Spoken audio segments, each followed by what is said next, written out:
अपने हाथों को उठाकर कहो, परमेश्वर, आपने यहोशू को कहा कि व्यवस्था की यह पुस्तक तेरे चित्त से, तेरे मुंह से कभी उतरने ना पाए।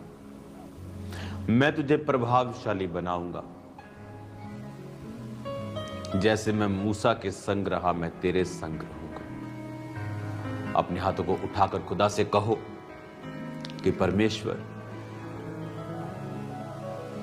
मैं आज जो सुनूंगा, मैं सिर्फ सुनूंगा ही नहीं, मैं अपने चित्त में इसे बसाऊंगा और अपने मुंह से इसे निकाला करूंगा। क्योंकि वचन में लिखा है कि धार्मिकता के लिए इसे चित्त में बसाना जरूरी है। मन से विश्वास करना, आप तभी विश्वास करेंगे अगर वचन आपके मन में, आपके हृदय में होगा। और लिखा, उद्धार के लिए मुंह से अंगीकार करना, यानी वचन को सुनना और उसे मन में बसाना और फिर उसका अंगीकार करना, ये छुटकारे को लेके आता है, उद्धार को लेके आता है। खुदा से कहो, परमेश्वर, आज मैं वायदा करता हूं तेरे वचन को चित्त में बसाने का और सदा मुंह से इसे निकालने का। तेरा आत्मा आज मुझे छुए। प्रभु यीशु मसीह के पवित्र नाम में हम मांगते हैं, आमीन, आमीन। अपने हाथों को उठाकर, बाइबल को उठाकर खुदा से कहो कि ये वचन मेरे शुद्ध रहने का आधार है। मैं इस वचन पर चलूंगा और 100 गुना फलों को लेके आऊंगा। पिता, मैं अनुग्रह मांगता हूं आपके बेटे यीशु मसीह के नाम में, आमीन, आमीन। God bless you all. आज मेरा बिलीव है कि आप सब लोग आशीषित होंगे और मेरा विश्वास है कि आप परमेश्वर की भरपूरी में उसकी सामर्थ का, उसकी प्रेजेंस का आनंद ले रहे होंगे। आज पूरे आनंद से, खुदावंद की भरपूरी के साथ, कि उसने जो एक बड़ा विजन, एक बड़ा दर्शन दिया है, और उसका थैंक्स करते हुए कि उस दर्शन के मुताबिक वो हमारी जिंदगियों में कार्य भी कर रहा है। आपने कभी फुटबॉल का फील्ड देखा होगा। 2 टीम्स फील्ड में होती हैं, हजारों दर्शक होते हैं ग्राउंड में बैठे, और करोड़ों व्यूअर्स होते हैं जो टीवी ऑनलाइन उन्हें देख रहे होते हैं। और आपने नोटिस करते हैं कि जिस प्लेयर के पास बॉल होती है, सब उसके पीछे भागते हैं, और जब बॉल कहीं और चली जाती है तो उस प्लेयर का वो पीछा करना छोड़ देते हैं। आपने देखा होगा कि जब आप परमेश्वर का काम करते हैं, लोग आपका पीछा करते हैं, क्योंकि बॉल आपके पाले में है। आप पहले नशा करते थे, लोग आपको बुरा नहीं कहते थे, लेकिन अब आपने विश्वास कर लिया, आपके रिश्तेदार आपको धमकियां देते हैं। कपटी लोग आपके बारे में बुरा बोलते हैं। जो खुद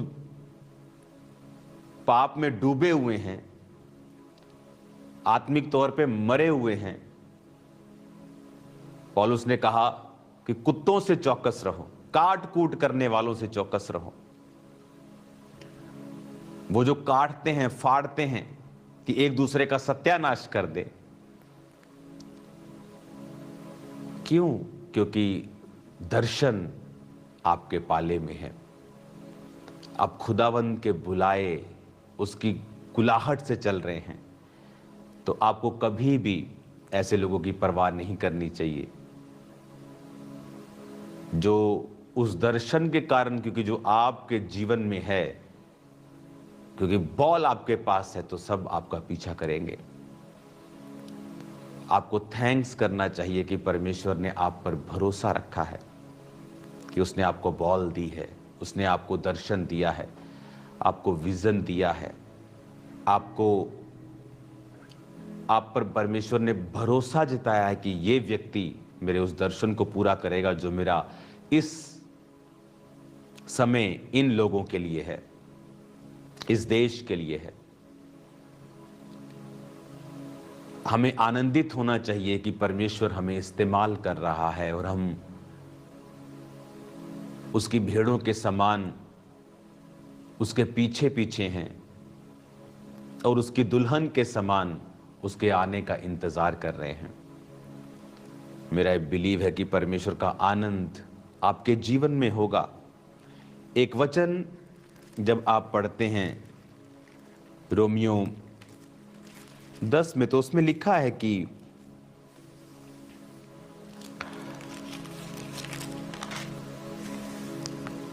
धार्मिकता के लिए, रोमियो 10 उसकी 10 आयत मैं पढ़ूंगा। धार्मिकता के लिए मन से विश्वास और उद्धार के लिए मुंह से अंगीकार किया जाता है। 12 आयत में लिखा है, यहूदियों यूनानियों में कुछ भेद नहीं, क्योंकि वो सबका प्रभु है और सब नाम लेने वालों के लिए उद्धार है। 13 आयत में लिखा, क्योंकि जो कोई प्रभु का नाम लेगा वो उद्धार पाएगा। 14 में लिखा, जिस पर उन्होंने विश्वास नहीं किया उसका वो नाम कैसे लेंगे। प्रभु ने कहा, अगर तुम मन से विश्वास करके मुंह से अंगीकार करो तो तुम उद्धार पाओगे। जिस तरह बहुत से विश्वासी अगर मन में उनके विश्वास है कि प्रभु चंगा कर सकता है, लेकिन अगर अंगीकार नहीं है वचन का, प्रभु ने कहा था तू बड़ा प्रभावशाली होगा यहोशू, व्यवस्था की यह पुस्तक तेरे मुंह से उतर न पाई। हिंदी में चित लिखा है, पर उसकी राइट ट्रांसलेशन है जो ओरिजिनल बाइबल है, वहां है माउथ। माउथ की व्यवस्था की जो ये पुस्तक है वो तेरे मुंह से कभी भी उतरनी नहीं चाहिए। हालेलुया। अपने पड़ोसी को बोलो, व्यवस्था की ये पुस्तक तेरे मुंह से कभी भी उतरने ना पाए। फिर से बोलो, व्यवस्था की ये पुस्तक तेरे मुंह से कभी भी उतरने ना पाए। आमीन। और इब्रानी भाषा में अगर आप इसे पढ़ेंगे तो उसमें लिखा है, व्यवस्था की ये पुस्तक तेरे पेह से, पेह PEH, इब्रानी भाषा का 6310वां शब्द, जिसका मतलब है द माउथ। एक तलवार की धार के लिए भी इसे यूज किया जाता है, पेह। इसका मतलब क्या है कि कई बार आप विश्वास करते हैं लेकिन अंगीकार नहीं है। बिलीव है कि परमेश्वर कर सकता है, अंगीकार परमेश्वर ने कहा, सोचा नहीं। जो प्रभु के दिमाग में था उसने कहा उजाला हो जाए तो उजाला हो गया। कहीं नहीं लिखा खुदा ने सोचा, लिखा खुदा की जो बुद्धि थी, जो बुद्धि परमेश्वर के संग थी, वो अंदर परमेश्वर को मालूम था मैं ऐसा करूंगा, लेकिन हुआ कब? आत्मा भी मंडलाता था, लेकिन हुआ कब? जब कहा। ये मेरा वचन का टॉपिक नहीं है, लेकिन उस टॉपिक पे आने से पहले हमें बेस एक बनाना है ताकि आप समझ पाएं कि कहा। जब आप कहते हैं मैं ना मरूंगा वरन जीवित रहूंगा, परमेश्वर के कामों का वर्णन करता रहूंगा, कोई महामारी मेरा हिस्सा नहीं है, कोई दुख मेरे डेरे पे ना आएगा, मैं जवान सिंह और अजगर को लताड़ूंगा, सांप और बिच्छुओं को रौंदने का परमेश्वर ने मेरे को अधिकार दिया, यहोवा मेरा चरवाहा है, मुझे घटी ना होगी, उसने मेरे भाइयों के मध्य में मेरा अभिषेक। वचन अंगीकार लिखा है, जो कि प्रभु का नाम लेगा वो उद्धार पाएगा। पर कहता जिन्होंने विश्वास नहीं किया उसका नाम कैसे लें? फिर कहता जिसके विषय में सुना नहीं, 14 आयत में, उस पर विश्वास कैसे करे और प्रचारक बिना कैसे सुने? इसका मतलब परमेश्वर का उद्धार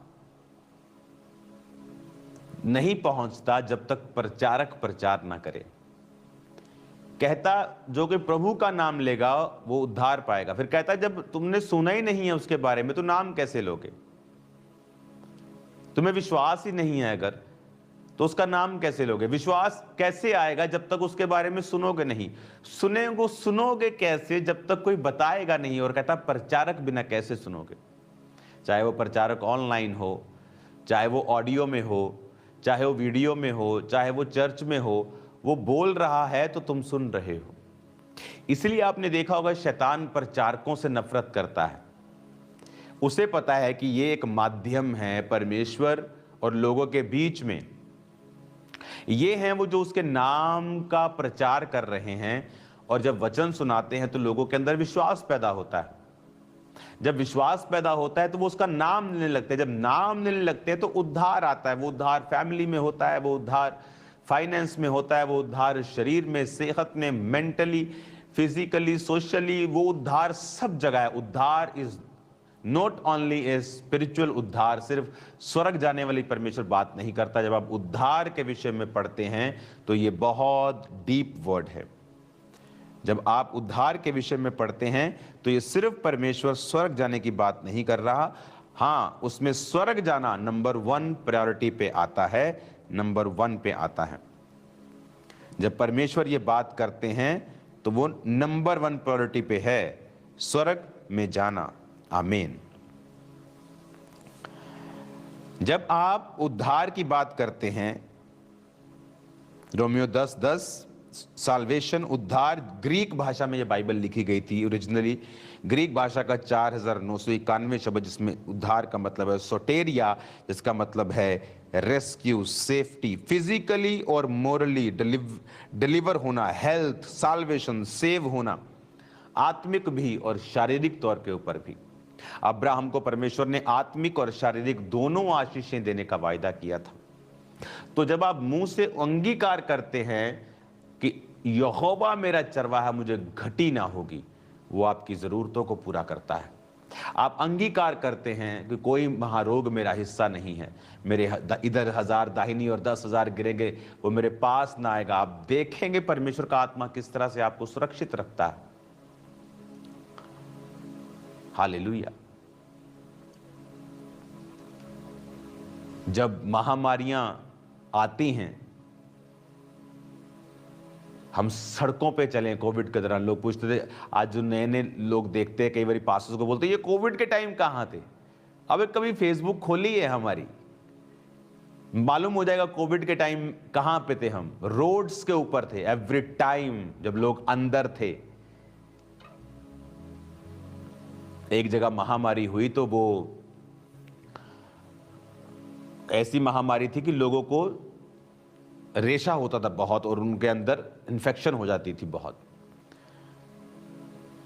तो एक पास्टर ने चैलेंज किया था कि तुम उसकी इन्फेक्शन सारी निकाल के मेरे हाथ पे रखो, और जब हाथ पे रख के उसको माइक्रोस्कोप में चेक किया जाता था तो उसके हाथ पे रखते ही वो कीटाणु मर जाते थे, इन्फेक्शन वाले। कोविड टाइम ले हैंड हुए हैं लोगों के ऊपर, काउंसलिंग्स हुई हैं लोगों की, विदाउट जब मेडिसिन नहीं आई थी, उसका कोई इंजेक्शन नहीं आया था। परमेश्वर अपने वर्ड के जरिए आपको सेफ रखता है, आपको हील रखता है, डिलीवर रखता है। ये एक ऐसी, इस साल परमेश्वर ने मुझसे कहा है कि ये सुपरनैचुरल मैनिफेस्टेशंस का साल है। ये आप खुदा से एक्सपेक्ट करें कि वो आपकी लाइफ में सुपरनैचुरली चीजें करें, दर्शन, स्वप्न, समथिंग वेरी पिक्यूलियर, बहुत ही यूनिक कुछ हो रहा है आपकी लाइफ में। आपको ऐसे आत्मिक दर्शन, आत्मिक एक्सपीरियंसेस मिल रहे हैं आपकी लाइफ में। कुछ ऐसी हीलिंग्स, डिलीवरेंस और मिरेकल्स परमेश्वर कर रहा है, ऐसे छुटकारे आपको दे रहा है। एक्सपेक्ट करो कि इस साल वो आपके साथ हो। कैसे होगा वो? उसके लिए जब परमेश्वर ये कहता है कि आई विल डू दिस, मैं ये इस साल तेरे जीवन में करूंगा, बात खत्म नहीं होती है। हमें वो देखना होता है कि जो परमेश्वर ने भविष्यवाणी की है। पौलुस कहता तीमुथियुस को, अपने स्पिरिचुअल सन को कहता, माय स्पिरिचुअल सन, जो भविष्यवाणियां तेरे विषय में की गई हैं उनके अनुसार अच्छी लड़ाई को लड़। कि भविष्यवाणी हो गई है लेकिन फिर भी अच्छी लड़ाई को लड़ना जरूरी है। अब यहां पर वो कहता है कि प्रचारक बिना कैसे सुने, रोमियो 10 उसकी 14। शैतान को यह बात पता है। कई बार विश्वासी उन लोगों पे गुस्सा कर रहे होते हैं जो प्रचारकों का विरोध कर रहे होते हैं, उनमें बहुत से क्रिश्चियन, नॉन क्रिश्चियन, सब तरह के लोग होते हैं। हमें गुस्सा करने की जरूरत नहीं, क्योंकि शैतान तड़फता है प्रचारकों के विषय में, क्योंकि वो ही हैं जो सुसमाचार को लेके जा रहे हैं। कुछ तो मर चुके हैं, है तो प्रचारक लेकिन मरे हुए हैं। उनके जरिए कोई रूहें नहीं बचती, कोई जीवित काम नहीं होता। सदूकियों फरीसियों की तरह वो पहनावा तो पास्टर्स वाला है, नाम के आगे तो पास्टर्स है, लेकिन काम पास्टर्स वाला नहीं है। लेकिन जो रियल प्रचारक हैं, जो काम करने वाले लोग हैं, आपको यह मालूम होना चाहिए कि शैतान को वचन पता है। उसने यीशु मसीह को कहा, अगर तू परमेश्वर का पुत्र है, तेरे पिता के वचन में लिखा है। उसे पता है पिता के वचन में क्या लिखा है, एक विश्वासी को नहीं पता पिता के वचन में क्या लिखा है।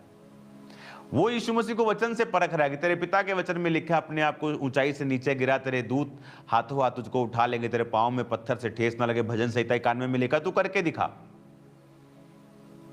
उसने कहा वचन में यह भी लिखा है, तो अपने प्रभु अपने परमेश्वर की परीक्षा ना कर।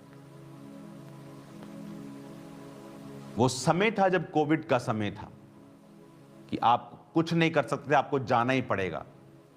लेकिन एज ए परीक्षा की, देखो जी मैं कितना सामर्थ्य, आज अगर आप ऐसा करना चाहें, परमेश्वर कहता है मुझे परीक्षा में मत डाल, प्रभु की परीक्षा मत ले। शैतान तेरे पास आएगा तो मैं तुझे बचा लूंगा, खुद शैतान के पास चलने की जरूरत नहीं। तू बहुत स्ट्रांग है, इसलिए तू हर जगह गलत लोगों को प्रचार करता फिरेगा। कहने का मतलब कि आप एक बार प्रचार करेंगे तो संगति करते फिरेंगे कि मैं बहुत स्ट्रांग हूं, मुझे फर्क नहीं पड़ता। परमेश्वर कहता है ऐसा मत कर। यीशु मसीह ने कहा यह भी लिखा है, तो अपने प्रभु अपने परमेश्वर की परीक्षा ना कर। जब पौलुस को सांप ने काटा था तो पौलुस तमाशा नहीं कर रहा था, देखो बाइबल में ये लिखा है, लाओ सांप मैं कटवा के दिखाता हूं। बहुत से पास्टर्स ने किया, सांप कटवाया, मर गए। फिर लोग बोलते ले ना, परमेश्वर तो जीवंदा ही नहीं। अरे बेवकूफो, परमेश्वर ने कहा मेरी परीक्षा मत कर। उस समय पौलुस सांप कटवाने के लिए वहां नहीं गया था, वो लकड़ियां इकट्ठी करके वहां आग जला रहा था। सडनली ऐसा हो गया। जब सडनली चीजें आपके सामने आ जाती हैं, परमेश्वर आपको बचाता है। वो कोविड हो, वो महामारी हो, वो कुछ भी हो, एनीथिंग, वो सुपरनैचुरल पावर परमेश्वर की काम करती है जब आप अपने मिशन पे होते हैं, आप अपने दर्शन में होते हैं, आप काम कर रहे होते हैं, आप गॉस्पेल को आगे रख के चल रहे होते हैं। फिर परमेश्वर की सुरक्षा आपके संग होती। हालेलुया। तो उद्धार के लिए मुंह से अंगीकार करना जरूरी है। और कहता जिस पर विश्वास ही नहीं किया उसका नाम कैसे ले, जिसके विषय में सुना नहीं उसके बारे में विश्वास कैसे करें। कहता अगर विश्वास नहीं किया तो नाम कैसे लेंगे। तुम कह रहे हो कि प्रभु का नाम लो, कहता विश्वास ही नहीं है उनको। पर कहता विश्वास कैसे होगा जब तक सुनेंगे नहीं। क्या वचन सुनेंगे कैसे जब तक कोई प्रचार नहीं करेगा। और बाइबल 15 आयत में लिखती है, यदि भेजे ना जाएं तो प्रचार कैसे करें। क्या ही, जैसे लिखा है, उनके पांव क्या ही सुहावने हैं जो अच्छी बातों का सुसमाचार सुनाते। लिखा यदि भेजे ना जाएं, प्रचारक, ये नहीं लिखा कि प्रचारक अगर जाए ना, लिखा भेजा ना जाए, भेजा ना जाए, प्रचारक भेजा ना जाए। यानी प्रचारक अपना काम कर रहा है, पर अगर उसे भेजने वाला बंदा, किसने, कौन भेजता था, कलीसिया भेजती थी। कलीसिया अपने पैसों से, अपनी प्रार्थनाओं से, अपने उपवास से प्रचारकों को भेजती थी।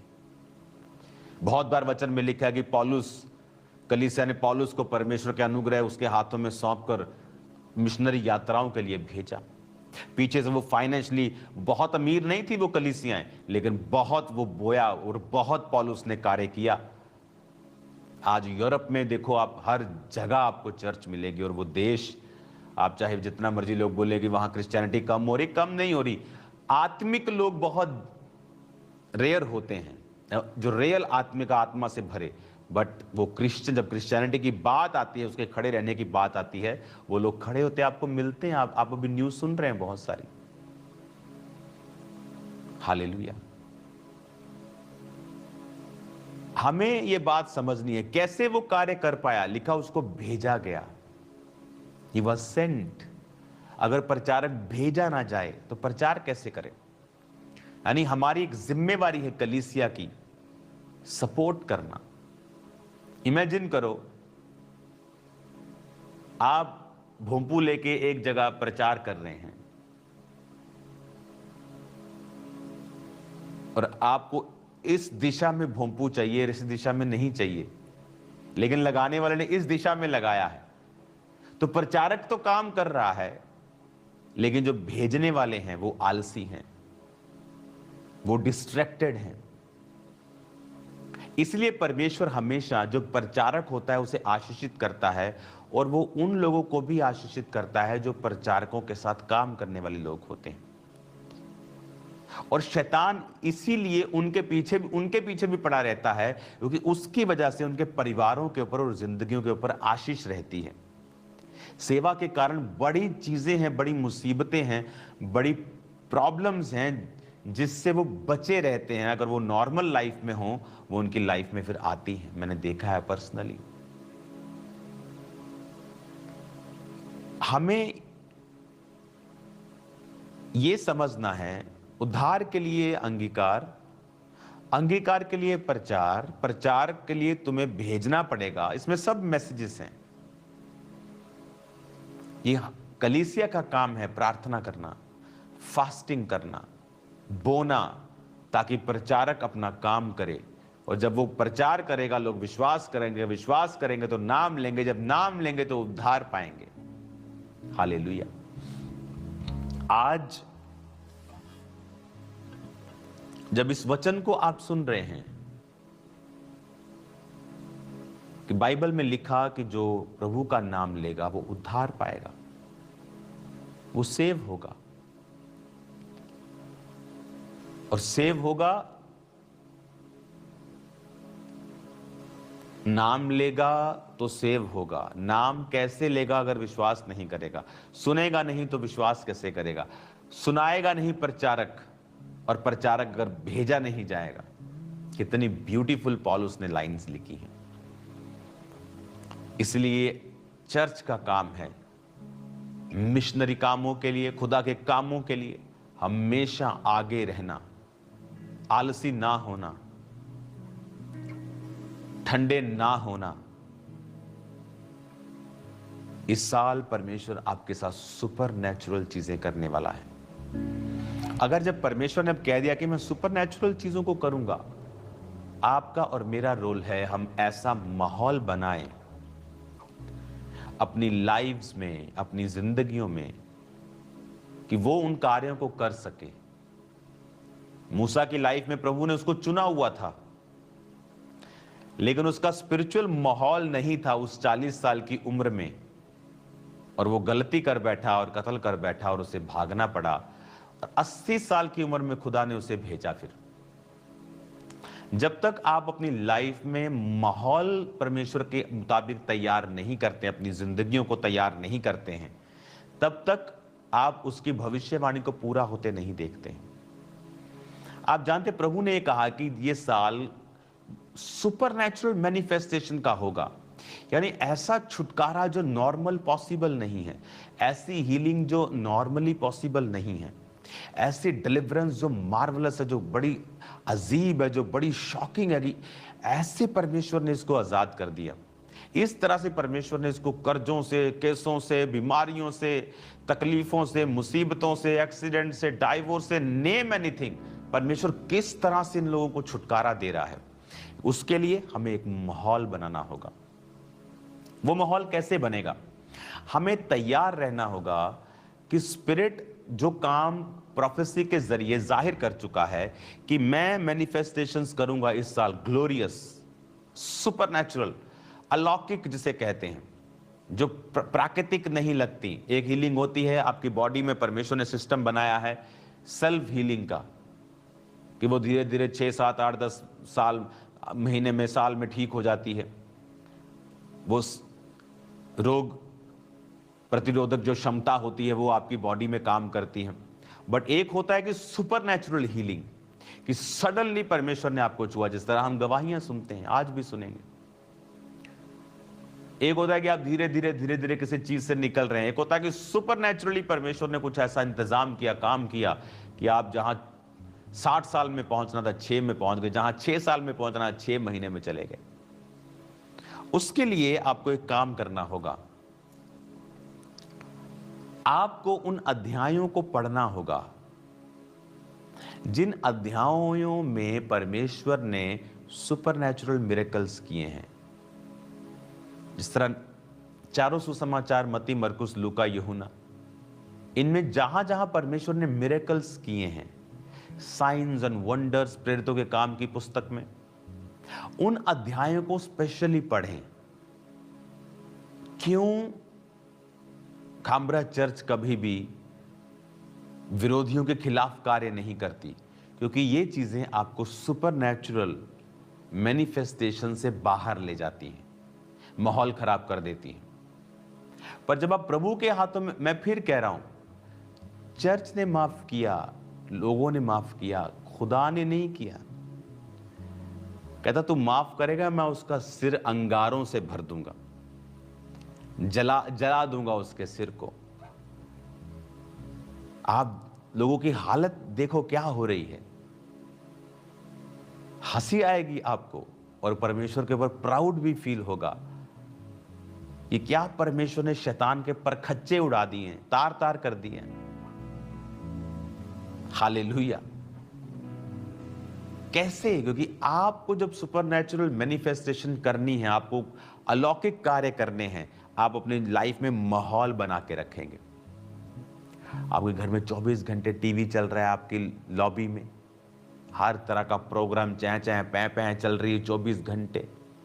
कोई माहौल नहीं है प्रार्थना का, हर आदमी अपनी अपनी गंगी गा रहा है, कोई फोन पे कुछ सुन रहा है, कोई कुछ कर रहा है, कोई इधर जा रहा है, कोई उधर जा रहा है, कोई ठहराव नहीं है उस घर में। कैसे आप परमेश्वर की सुपरनैचुरल चीजों को ले पाएंगे? आप जानते हैं परमेश्वर अब्राहम से क्यों प्यार करता था और उसे अपना दोस्त कहता था? और जब सदोम मोरा को नाश करने से पहले परमेश्वर ने अब्राहम को कहा, अपने आप को कहा कि अब्राहम मेरा दोस्त है, मैं क्या इतना बड़ा काम इसको बिना बताए करूं? अब वो क्या आदमी है, वो खुदा को क्या जरूरत है बताने की? पर परमेश्वर उससे प्यार करता था। बाइबल कहती है परमेश्वर अब्राहम से प्यार करता था, क्योंकि अब्राहम के बारे में परमेश्वर कहता है कि ये अपने बाद अपने घराने को आज्ञा देगा यहोवा को मानने की। आज्ञाएं कि बहुत, अगर प्रभु में बने रहोगे तो मेरी प्रॉपर्टी के वारिस हो। आज्ञाएं, स्ट्रॉन्ग आज्ञाएं।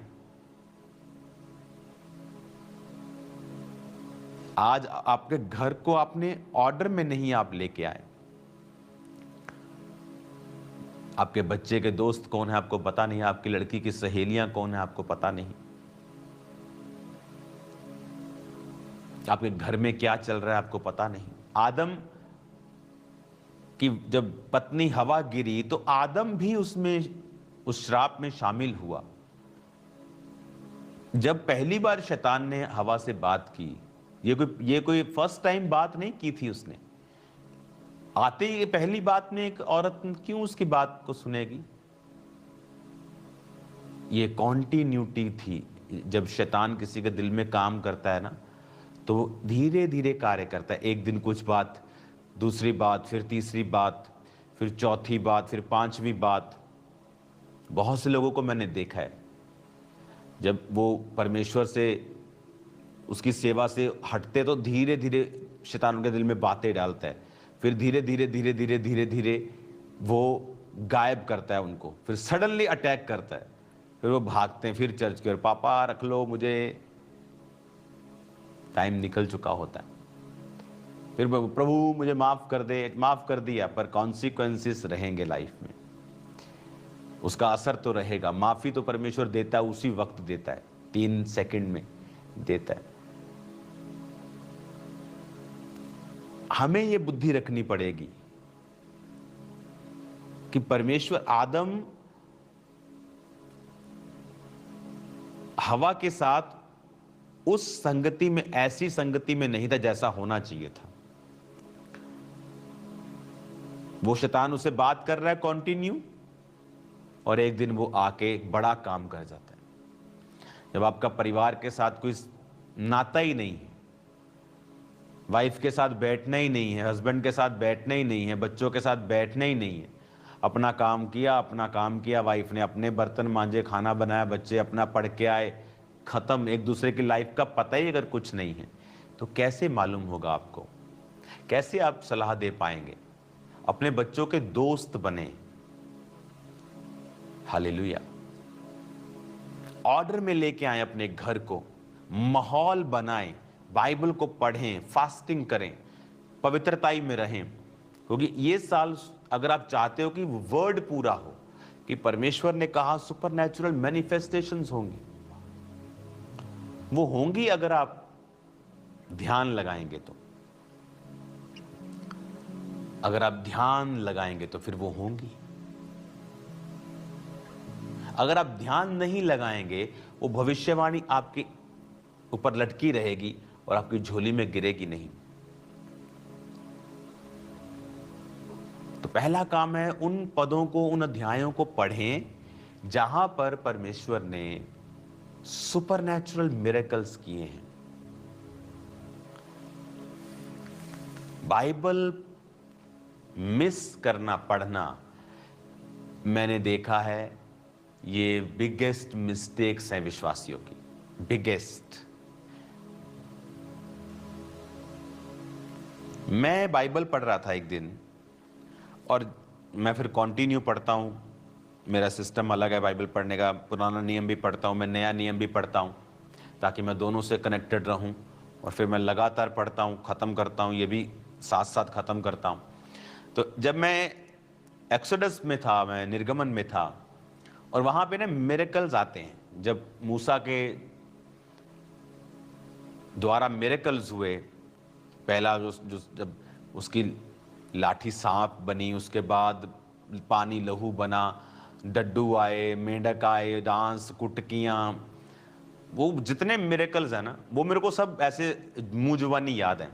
तो जब वो दोबारा बाइबल जब पढ़ते रहते हैं आप, जब वो दोबारा मिरेकल्स में पढ़ रहा था, तो मुझे ऐसा मन में आया कि यार ये मैंने बहुत बार पढ़ा हुआ है, तो मैं ऐसा करता हूँ, इसको ना चलो जल्दी जल्दी पढ़ के मैं आगे निकलता हूँ। तो जैसे मैं वो मिरेकल्स पढ़ रहा था, परमेश्वर ने मुझे रेवलेशन देनी स्टार्ट कर दी। देखो वही पुराना वचन मैं 10 बार पढ़ चुका हूं, 20 बार पढ़ चुका हूं, 30 बार, 40 बार पढ़ चुका हूं, लेकिन फिर परमेश्वर ने मुझे रेवलेशन, फ्रेश रेवलेशन उन्हीं वचनों में दी जो गवर्नमेंट ने सेलिब्रेशन किया था क्रिसमस का, वहां प्रचार किया कि परमेश्वर ने अगर जबरदस्ती करनी होती तो उन लोगों को कहता। मिरेकल जब हो रहे थे, ओले गिर रहे थे, आग गिर रही थी, और पशु मर रहे थे, और पहलोठे मर गए उनके, कि मुझे मानो, अगर तुम मुझे नहीं मानोगे मैं तुम्हें मार दूंगा। तो जो परमेश्वर उनके पहलोठों को मार सकता, उन्हें मारने में क्या दिक्कत? उन्हें कान पकड़ के परमेश्वर मनवाता कि मान मैं ही खुदा आया। लेकिन वचन कहता परमेश्वर एक जिसने आदमी को कहा है कि बी जेंटलमैन, वो खुद भी जेंटल है, वो जेंटलमैन का जेंटलमैन है, वो कभी जबरदस्ती नहीं करता। इसलिए तो शैतान को उसने जबरदस्ती नहीं किया कि तेरी ऐसी की तैसी, तेरी गर्दन मरोड़ता हूं मैं। वो कर सकता है, उसने उसको फ्री विल पे छोड़ा। तू मेरी उपासना नहीं करेगा तो उसको छोड़ा, लेकिन तेरा न्याय करूंगा मैं, अंत के दिन में तुझे आग की झील में डालूंगा। हालेलुया। लोग बोलते हैं कि परमेश्वर अगर है तो शैतान को रोकता क्यों नहीं? क्योंकि परमेश्वर जेंटलमैन है, वो जबरदस्ती नहीं करता, वो इनसिक्योर नहीं है। जैसे आज लोग इनसिक्योर हो जाते हैं, अच्छा बड़ी मीटिंग कर ली, इनसिक्योरिटी हो गई, कुछ बोलना शुरू कर दिया। वो परमेश्वर इनसिक्योर नहीं है, उसके लोग भी इनसिक्योर नहीं है। जो आत्मा में के लोग होते हैं वो इनसिक्योर नहीं होते इन चीजों से। हालेलुया। आपको और मुझे ये समझना होगा, जब 2016 में चर्च बहुत बड़ी हो चुकी थी और लाखों में पहुंच चुकी थी, आई थिंक 1 लाख के करीब, कितना मेरे को एग्जैक्ट नहीं, लेकिन वेरी बिग नंबर्स थे। तो कुछ लोग मेरे पास आके बोलने लगे, यहाँ एक चर्च ओपन हुआ है, देखो जानबूझ के आपके चर्च के पास उन्होंने ओपन किया। मैंने कहा जो लोग परमेश्वर ने मुझे दिए हैं वो मुझे ही दिए हैं, जो उसको देगा प्रभु वो उसी को देगा। हमें घबराने की जरूरत नहीं है, ये कोई बिजनेस नहीं है। इनसिक्योरिटी बहुत से पास्टर्स से पाप करवा देती है और फिर वो बाद में उसका फल भोगते हैं। और उसी साल में मैं लोगों को बताता हूं कि उसी साल में चर्च में, खंबरा चर्च में फर्स्ट टाइम ओवरफ्लो लगने स्टार्ट हुए थे और 8 ओवरफ्लो लगते थे। फिर ब्रांचेस पैदा हुई, बड़ी बड़ी 14-14 एकड़ की, अमृतसर में तो भी 14-15 एकड़ की टोटल वो 2 ब्रांचेस हैं। तो फिर वो ब्रांचेस पैदा हुई, लेकिन खामरा चर्च में आज उससे भी ज्यादा लोग आते होंगे, ओवरफ्लो से भी, इतने बड़े बड़े हॉल्स हैं। क्योंकि कोई व्यक्ति आपकी आशीष नहीं ले सकता अगर आप खुदा के साथ सही हैं। तो जब इस वचन को आप समझ जाते हैं कि मैं क्राइस्ट के साथ मुझे अपना रिलेशन बना के रखना है, दैट्स इट। और आप देखो, बाइबल में पढ़ रहा हूं, निर्गमन पढ़ रहा हूं, और तभी वो वचन मैंने इतनी बार पढ़ा है, लेकिन रेवलेशन क्या थी? न्यू। और जब मैंने वो प्रीच किया, आप मानोगे नहीं, मुझे हजारों लोगों के मैसेजेस आए कि वो जबरदस्त, लोगों के हृदय छिद गए उस वचन को सुन के कि परमेश्वर ने वाकई उनको कहा कि मेरे लोगों को छोड़। उन्हें मानने के लिए नहीं कहा, परमेश्वर ने जबरदस्ती नहीं की, वो जबरदस्ती नहीं करता किसी से। और वो कहां रेवलेशन मिली? सिंपली जब मैं बाइबल को पढ़ रहा था। आप जब बाइबल पढ़ते हैं, उन पदों को, अध्यायों को, जहां सुपरनैचुरल मिरेकल्स हुए हैं, जहां अंधे ठीक हुए हैं, जहां लंगड़े चले हैं, जहां मुर्दे जिलाए गए हैं, जहां दुष्ट आत्माओं के रोगी आजाद हुए हैं, जहां परमेश्वर ने 5000 व्यक्तियों को, पुरुषों को, उसके साथ बच्चे और माताएं बहनें अलग, उनको खिलाया है थोड़ी सी रोटी मछलियों से। कैसे 5 रोटी तो मछली से इतने हजारों लोग पेट भर सकते हैं? परमेश्वर ने मिरेकल किया जब वो पानी पे चले हैं, उसने मिरेकल किया जब वो जी उठे हैं। वो जख्म जो हाथ और पैरों के थे, वो जख्म भर चुके थे, लेकिन वो होल्स वहां पे थे, वो मिरेकल्स। जब आप उन्हें पढ़ते हैं, आप एक एटमॉस्फेयर रेडी कर रहे हैं कि प्रभु का आत्मा same manifestation, same miracles, same चमत्कार, सेम चिन्ह, सेम अद्भुत काम वो आपकी लाइफ में करें। हालेलुया। सेम आपको माहौल बनाना होगा, आपको अपना घर ऑर्डर में लाना होगा, लाइफ ऑर्डर में लानी होगी। ये प्रार्थना का समय है, ये मेरा ये वाला समय है, आपको हर चीज ऑर्डर में लानी होगी। फिर परमेश्वर का आत्मा, आप देखेंगे कुछ ऐसे कार्य हैं जो आप हैरान हो जाएंगे जब परमेश्वर का आत्मा अब आपकी लाइफ में वो करने वाला है। हालेलुया।